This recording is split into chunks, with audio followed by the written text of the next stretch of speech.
আপনার যদি একদমই সময় না থাকে এবং আপনি যদি বাড়িতেই মাত্র ৫ মিনিটে আপনার ফুল বডি মাসলকে অ্যাক্টিভেট করতে চান, তাহলে ট্রাই করুন আজকে থেকেই ৩ টি বেস্ট হাই ইনটেনসিটি ওয়ার্কআউট।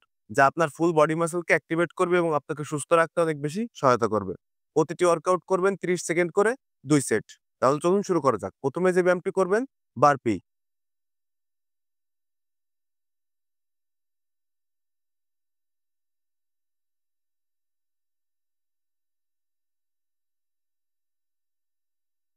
এটি শেষ হলে তারপরে যেটি করবেন পুশ আপ ক্লাইম্বার্স।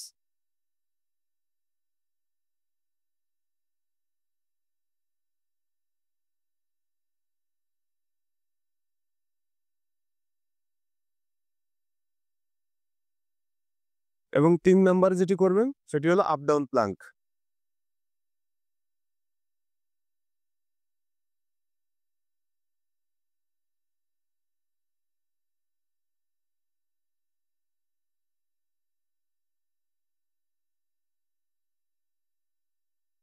প্রতিদিন নিয়ম মেনে এই ৩ টি ব্যায়াম করুন এবং অল্প সময় ব্যায়াম করেও নিজেকে সুস্থ এবং ফিট